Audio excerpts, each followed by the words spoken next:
So welcome to another video here at Back to Classics, and today we're going to discuss again the 1974 Ducati 750 Greenframe, originally delivered to the island of Corfu in Greece. And this will be part 3 in this series on the restoration of this bike. In the previous episode you saw us rebuilding the engine, and today we're going to get into the details of the rolling chassis and how we built up the bike to be complete in the end, of course.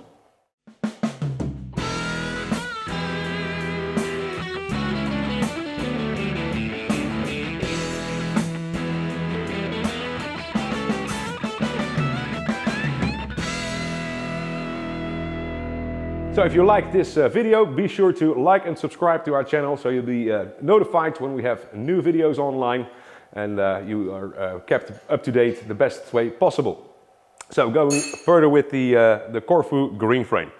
Like I said in the last video, you saw us rebuilding the engine, which was done by that stage, and meanwhile many parts were off to our trusted suppliers, like the paint shop, of course, for the painting, but also chrome plating, zinc plating, polishing, etc. That is all outsourced. In fact, we always outsource any type of work that has to do with surface treatment. So the rest is all done in-house, but painting, etc., it's all done externally. Now, of course, we work together with selected suppliers in order to get the finish and the quality that we like, and we have put a lot of effort into getting the green frame colors and the finish right the way we like it. So then again, if you go back to the first video we did on this bike, you saw the bike, it had a nice paint job, but the colors were off by a mild margin compared to how they originally were. It was a little bit too blue. In fact, it is a little bit more green.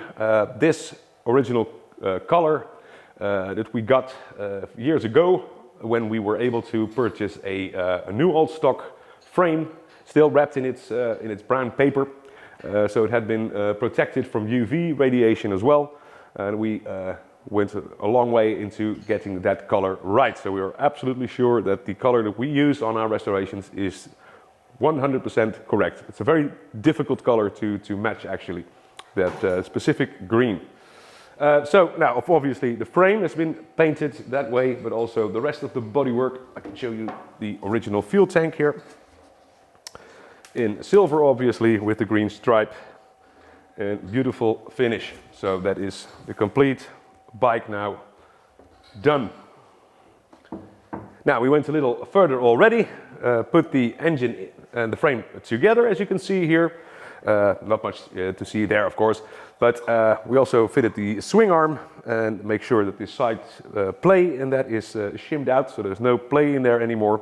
And the next jobs will have to do with the suspension units, front fork and the original rear shocks, all Marzocchi, of course, and these will be put on so we can go further into getting this bike on its wheels again. So that's the next job, actually. Now we go very far into getting all the details right on these green frame restorations, in fact all of our restorations, obviously. But one thing that stands out on a 1974 green frame is this homologation plate with the second S after 750 SS. The second S is hand stamped, and that's only on the 74. So luckily we were able to reuse this original homologation plate on this restoration. So first job is to get the new seals in the fork lag. There are 2 seals in there on top of each other, sealing the front fork fluid, of course, to the inside. And for that we use this special grease, specially made for seals, in order to fit these.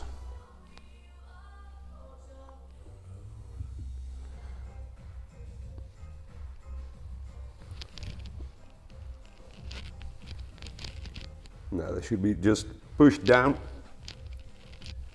into their chamber, the way like this, and the second on top of it, just like that. So now you can see the new seals fitted in there, and there's this circlip that goes on top to secure them in place. And with the seals now pushed down far enough, that recess for this clip is now cleared, and we can fit that inside there just like that. So next is to get the damper rod fitted to the fork extension. And what it is basically, it's like I said, a rod with a system of washers and springs in order to get the oil passage restricted, especially on the rebound of the fork spring. So there's a spring inside here that we're going to fit later that is mostly concerned with the initial damping, and then the rebound is mostly handled by this hydraulic damper rod. So let's assemble that one. This one is already fitted with a nylon piston ring on there in order to, like I said, restrict the oil flow.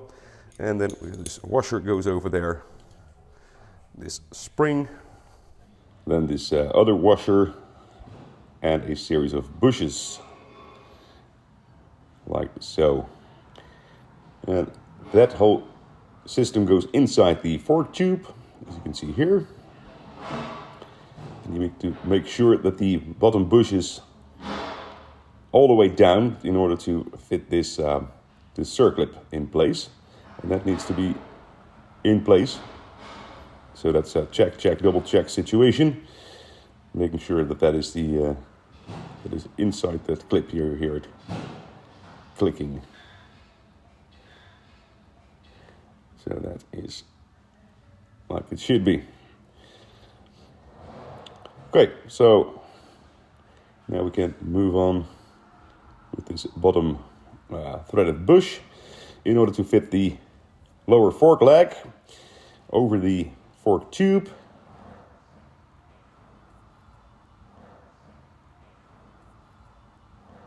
Like so.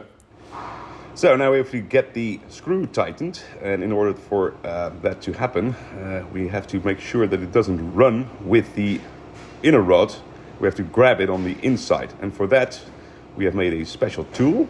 That's this one. It's just a worked on socket we put on the machine in order to grab the rod, which you see here, and the recesses fall into these pins on either side, and that enables us to grab the rod, so to speak, in order to tighten the screw. So just placed inside the fork tube.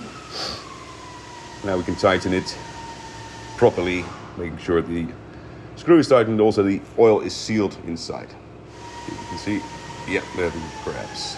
So now we tighten it all up. A little further. That is tight.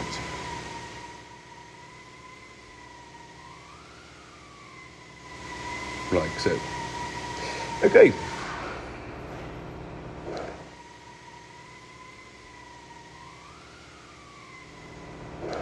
That slides beautifully.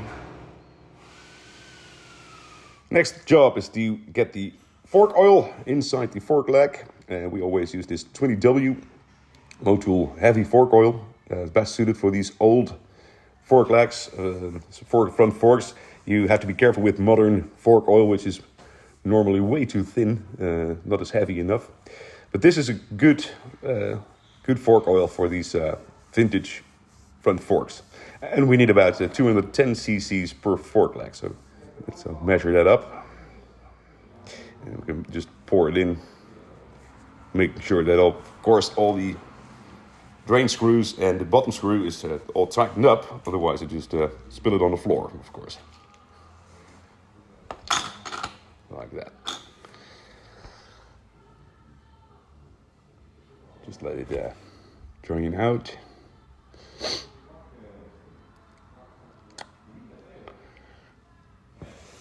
Now we can fit the spring. This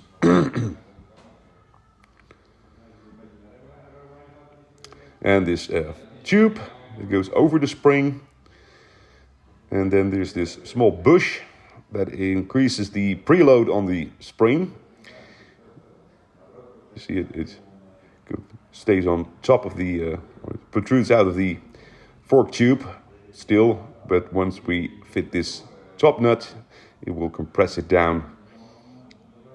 So that's could be a hard job to find that thread. Takes a little strength to compress the inner spring. And here we got it. So that is one fork leg done. So time to put it all together.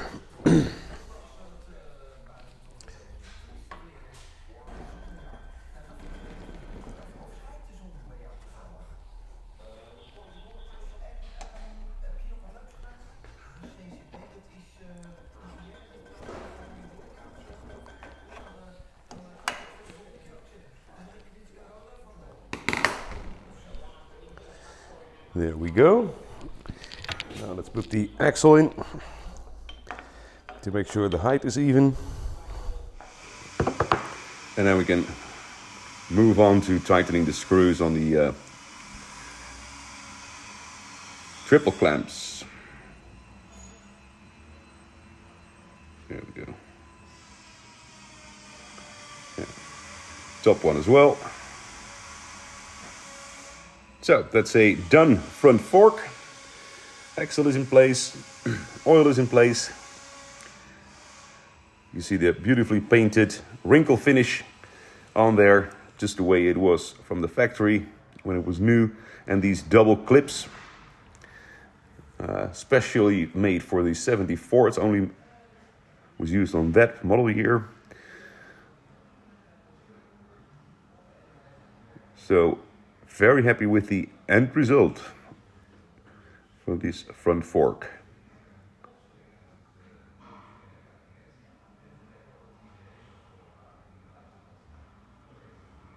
Moving on with the rear shocks. As you can see, we've put the shaft up in the vise to mount it all together. And here we have the top cap, fitting a new O-ring with the smaller O-ring that goes inside there.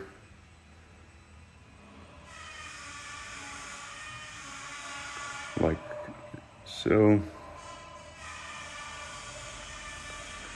And then we have this seal holder, for lack of a better word, where the new seal in there, of course. Most important to get the oil, leave the oil inside there. Then a spring, sort of a spring shim cup, so to speak, because here we can fit the shims, special shims, in order to get the oil flow restricted past the piston. And that is in a certain sequence before we can move on to fit the piston that will slightly compress these this package of shims, again to restrict the oil flow. So you be careful not to break any of those tiny thin shims in there. And that's actually what it does. Of course, the piston goes up and down inside the tube, and that is what restricts the oil flow. So making sure that it is securely in place. Tighten that M7 nut, and making sure that the shims are correctly fitted while we are just in there looking at these shims.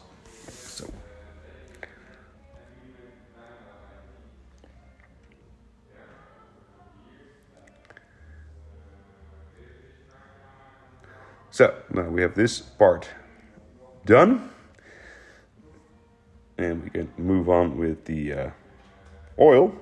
And for that we need to fit the tube first, compressing the piston's ring to get it inside the lining tube. There we go. That goes inside the lower body, and again we're using Motul, but this time shocks oil. So a rather heavy shocks oil, and we found out it works very well with these old shocks. 55 cc's in each shock absorber. So let's measure that out. There we go. Now it's a little bit of a hassle to get that oil inside. You just pour it in. You need to make sure that it goes past the piston a little bit in order to get the 55 cc of oil in there. So just fiddling around with the shaft to get the oil all in there. Now we need to make sure that the bottom tube and the top cap is fitted together properly, otherwise we cannot seal it properly. And with that done, we can tighten the top nut like so. So that is all done. Let's see what happens. Actually, we have a good restriction to really work it in order to move it up and down. So that's a good functioning rear shock. Ready for the next and final phase, which are these outer springs with a spring holder, of course. It's a load adjuster, and then we can put the spring on there with the special ring and the two half rings to get it done. Making sure that the adjuster is, of course, on the low tension, and this rubber cap. Very nice. Now let's increase the tension a little bit. There are three-way adjuster, so it's on the lower. Now it's in the middle position. So with the shocks in place now, all works out beautiful. As you can see, we even went so far as to replace the original bolt, the 3F bolt here. Correct washers everywhere. And this is all set up for the next job. So the electrics you saw before fitted on the workbench, now on the actual bike. As you can see here, headlights all come together, all the wiring for that, the ignition, and the points have all been adjusted as well. Our test battery in there, and here is the fuse box to connect it all together. And here on this side we obviously have the ignition switch, so let's see what happens. There's a dashboard light, and if we switch the light on, we have a rear light as well.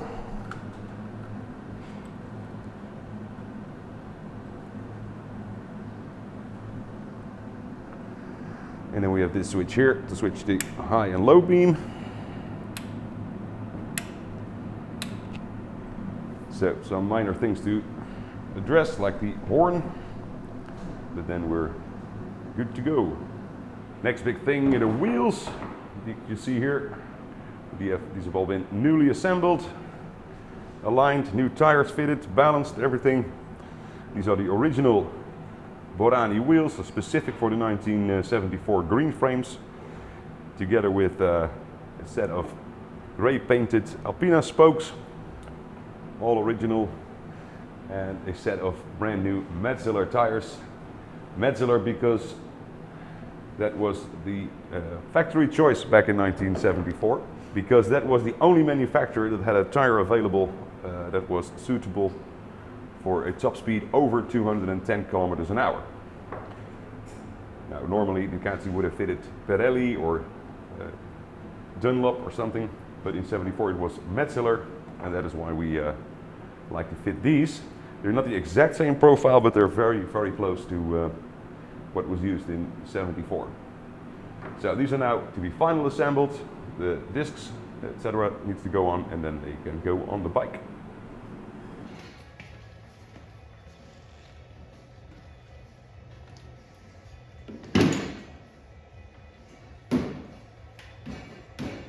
Yes.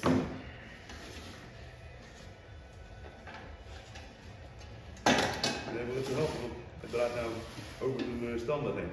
Wil jij er even goed achter zitten? Ik kan hem niet omhoog duwen. Yes.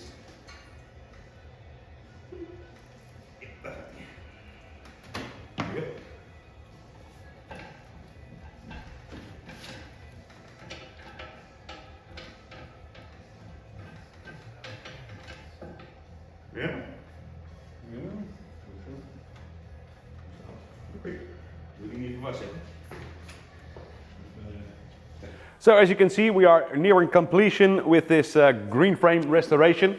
The wheels are now on the bike as well, and we are going further with some minor details. In fact, of course, the exhaust system needs to be fitted, bodywork parts, and then a lot of minor things like a rubber here and there or a end cap. Well, these things all need to be sorted, and then we can actually finalize the project and take it out on the road. But that's for the next episode.